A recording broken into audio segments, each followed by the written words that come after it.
For many years, my life did not feel difficult. It also did not feel meaningful. It was simply fine.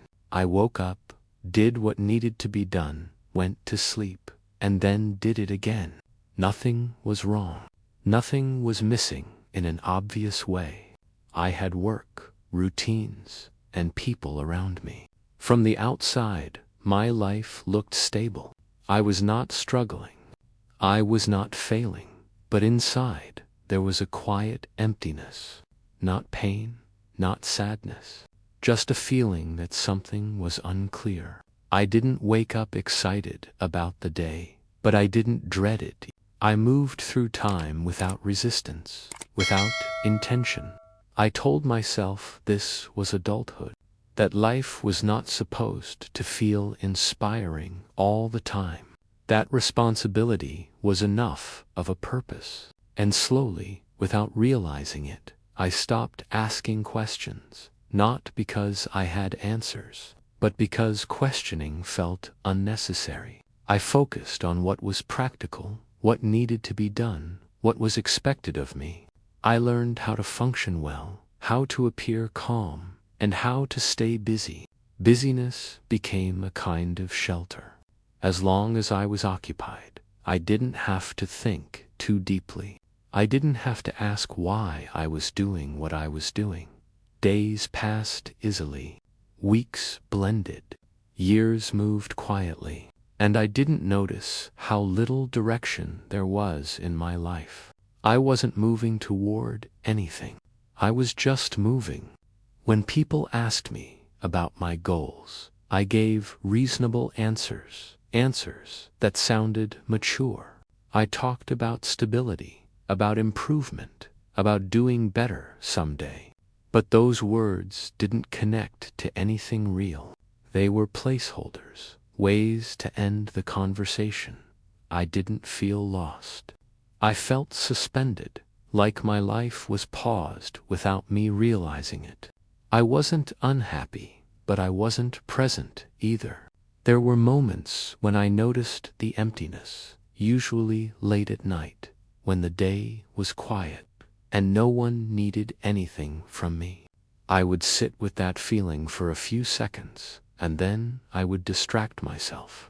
I told myself everyone feels this way sometimes, that it would pass, that tomorrow would feel different. Tomorrow rarely did. During those years, English was very far away, not difficult, not intimidating, just distant. It existed in another world, a world of ambition, of people going somewhere. English belonged to plans, to opportunities, to futures that felt too defined. My life didn't feel defined, so English had no place in it. I didn't need it to survive my routines. I didn't need it to express myself. Everything important could be said in familiar language, and many things were not said at all. I wasn't searching for new ways to think. I wasn't searching for meaning. I was maintaining balance. And balance, when held too long, can become stillness, stillness that looks calm but feels empty. I didn't feel stuck. I felt settled. And that made it harder to notice anything was wrong. I believed purpose was something that arrived later, after more experience, after more time. I assumed clarity would appear on its own, like a reward for patience, so I waited. And waiting became a habit. I filled my days with small tasks, things that made me feel useful, things that kept me moving. But usefulness is not the same as direction. I didn't notice how rarely I asked myself what mattered to me, not what was expected, not what was reasonable, but what actually mattered. That question felt too large, too abstract, so I avoided it. I told myself not everyone needs a big purpose, that it was okay to just live quietly, and maybe that was true. But my quiet was not peaceful, it was numb. I moved through conversations without fully listening, through experiences without fully feeling. I was present physically, absent internally. I didn't call this emptiness. I called it normal. I told myself this was just how life settled, that passion belonged to youth, that purpose faded with time. I didn't realize I was shrinking my expectations to match my comfort. English remained far away because it represented movement, and I wasn't moving. I wasn't going anywhere new. I was staying exactly where I already was, and staying felt safe.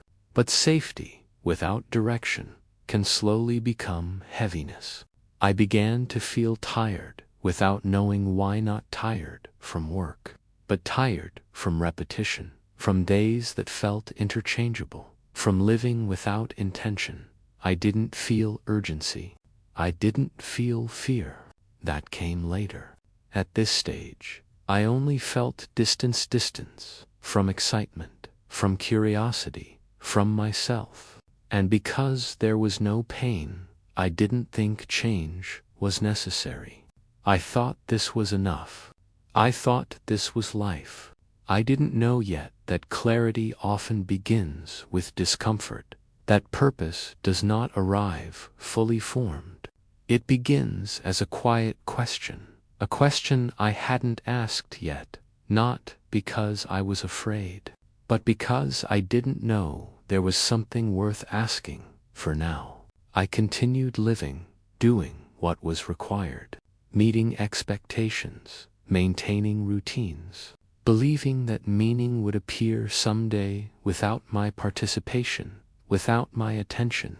I didn't know yet that attention was exactly what was missing, and that one moment, very small, would begin to change how I saw everything. The moment did not arrive as a turning point. There was no announcement, no dramatic event, no clear reason to stop. It was an ordinary day, one of many that looked exactly like the day before. I was moving through my routine without thinking, doing what needed to be done, going where I needed to go. My body was present, but my mind was elsewhere, following familiar paths it had walked too many times to notice. And then, for reasons I still cannot fully explain, everything slowed down, not outside, but inside. I noticed my breathing. I noticed how tired my thoughts felt, not busy, not stressed, just tired. It was the first time in a long while that I truly noticed how I felt, not how I was doing. That difference mattered more than I realized at the time. I understood, quietly, that I had been functioning without checking in, moving forward without looking inward. The realization was not uncomfortable. It didn't hurt. It was quiet, like a pause between two thoughts. I didn't label it or analyze it. I didn't try to turn it into meaning.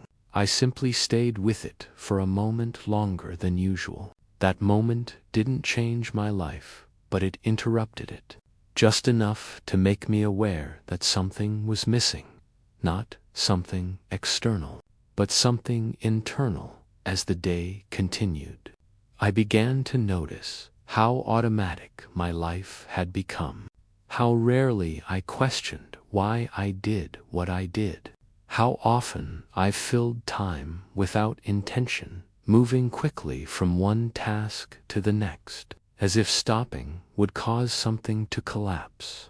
But nothing collapsed. The world continued, and I stayed still only briefly, but long enough to feel the difference. That pause made me uncomfortable, not because it was painful, but because it was unfamiliar. I was not used to being with myself without distraction, without purpose, without a task to justify my presence. I usually avoided moments like that. I filled them quickly with noise, movement, or plans. But this time, I didn't. I let the silence stay. And in that silence, a thought appeared, very softly. Is this all there is? The question did not frighten me. It surprised me, because I had never asked it honestly before. Not as a complaint or a criticism, but as curiosity. I didn't answer it.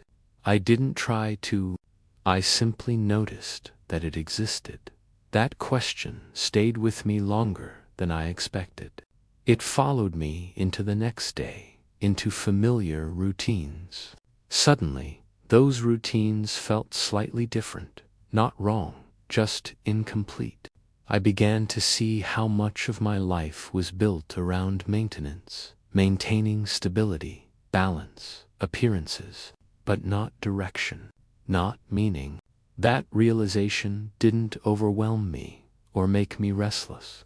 It made me attentive. I started noticing small details: how quickly I reached for distraction, how uncomfortable I felt with open time, how rarely I allowed myself to simply be. I wasn't unhappy, but I wasn't engaged either. That difference became clearer, and once noticed, it was hard to ignore. During this period, English was still far away, but it passed through my mind briefly, not as a subject, but as a symbol. It represented movement, exploration, possibility, things my life did not contain. Not because I avoided them, but because I never reached for them. English belonged to people who were going somewhere. I wasn't going anywhere. I was maintaining. That moment of awareness did not ask me to change. It asked me to notice. And noticing was harder than changing. Changing feels active. Noticing feels exposed. I couldn't unsee what I had seen. I couldn't return fully to the numbness that had protected me.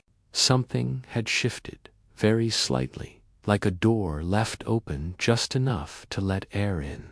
I didn't walk through it. Not yet. But I knew it was there. And knowing that changed how everything felt. I began to sense a quiet dissatisfaction, not anger, not sadness, just a feeling that I was living on the surface of my own life. I didn't rush to fix this feeling or search for answers. I allowed the question to remain unanswered, and that felt important. For the first time, I was not in a hurry to move on. I was willing to remain uncertain. That willingness was new, and it marked the beginning of something I could not yet name. The moment itself was small, easy to ignore, but it created space. And space, once created, does not disappear easily. It waits quietly for you to be ready to step into it. After that moment, nothing in my life changed on the outside. My days looked the same, my routines stayed intact, and my responsibilities did not disappear. I still woke up at the same time, moved through the same spaces, and completed the same tasks. If someone had looked at my life from the outside, they would have seen nothing unusual, but something inside me had shifted very slightly, like a weight being adjusted without anyone noticing. I didn't wake up with new motivation. I didn't feel inspired or energized. I simply felt more aware. Aware of how I spent my time. Aware of how quickly I fell aware of how often I avoided being present with myself. That awareness didn't push me to act. It didn't demand change. Instead, it invited me to observe. So, I began to watch myself, not critically, not judgmentally, but honestly. I noticed how often I reached for my phone without thinking, how quickly I distracted myself when a moment felt empty, and how uncomfortable I became when Ethan was demanding my attention. I had always believed being busy meant being useful. Now I began to wonder if it also meant being unavailable to myself. I started noticing how rarely I asked what I wanted, not what was reasonable or practical, but what I genuinely wanted. That question felt unfamiliar, almost inappropriate, as if it didn't belong in my life. I wasn't used to giving it space, so I didn't answer it. I simply let it exist, and for the first time, that felt like enough. I noticed how my conversations changed, not in content, but in pace. I spoke a little slower. I listened a little longer. I no longer rushed to fill pauses. At first, those pauses felt awkward, like something was missing. Then I realized nothing was missing, something was present: space. I noticed how differently people spoke when I didn't interrupt, how stories unfolded when I didn't steer them, and how often meaning appeared after silence. That surprised me. It showed me how much I had been rushing through moments without truly noticing them during this period. English returned quietly, not as a goal or a challenge, but as curiosity. I began listening to slow English stories, not to understand everything, but to hear the rhythm, the pauses, the hesitations, the searching for words. I noticed how comfortable silence was in those stories, how speakers didn't rush to sound perfect. They stayed with uncertainty. That felt familiar now. Sometimes I began to think in English, not full sentences, just fragments, simple thoughts, and I noticed how different it felt: slower, more deliberate. I couldn't rush my thoughts in another language. I had to wait for the words, and waiting felt natural. That waiting began to influence how I lived. I stopped rushing decisions and stopped needing answers immediately. I allowed myself not to know something I had always believed was weakness. Now it felt like honesty. I noticed how my days felt lighter, not more exciting or productive, just less heavy. I wasn't carrying the same obligation to feel motivated or driven. I let my days be what they were. That acceptance created room for reflection, curiosity, and questions without pressure. I began to understand that purpose was not something you find. It was something you grow into, slowly, through attention and presence. I didn't search for a big reason to live differently. I paid attention to small signals: what drained me, what quietly energized me, what made time feel slow, and what made it disappear. These observations didn't lead to immediate change, but they changed how I saw myself. I was no longer someone drifting. I was someone observing the drift, and that made all the difference. I realized that emptiness was not the problem. Avoiding it was. When I stopped avoiding it, the emptiness softened. It became space, and space felt usable. I didn't yet know what I would build there, but I trusted that something could grow. I stopped asking when my life would begin to feel meaningful, and started asking how present I was willing to be. That question felt smaller, more manageable, and more honest. The change was quiet, almost invisible, but it stayed. And it prepared me for the final understanding, one that would not arrive as an answer, but as a way of living, a way that would slowly give meaning back to my days. I used to believe that purpose was something large, something clear, something visible, a destination you arrive at, a moment when everything finally makes sense. I waited for that moment. I believed that one day I would wake up and feel certain about who I was, where I was going, and why I was here. I trusted that certainty would arrive on its own, like a final confirmation that I had done life correctly, but that certainty never came. Instead, something quieter arrived. a shift in how I lived each day. I began to realize that purpose was not an answer waiting to be discovered. It was a way of paying attention, a way of being present with what was already here. That understanding changed the questions I asked myself. I stopped asking when my life would make sense and started noticing how it felt while I was living it. My life did not change dramatically. I didn't leave everything behind or reinvent myself. I stayed, but I stayed differently. I began to notice how my days felt instead of judging how they looked. I noticed when I felt drained and when I felt calm, when time moved slowly and when it disappeared entirely. Those feelings became signals, not instructions, but quiet information about how aligned I was with myself. I stopped demanding that my life feel meaningful all the time. I stopped chasing clarity as if it were a requirement. I allowed meaning to appear in ordinary moments, a conversation where I truly listened, a quiet morning without rushing, a small decision made intentionally. These moments did not feel important when they happened, but they accumulated. Over time, they shaped my days in ways I hadn't expected. I realized that purpose is not something you find. It is something you practice by choosing presence over distraction, honesty over performance, and staying with uncertainty instead of escaping it.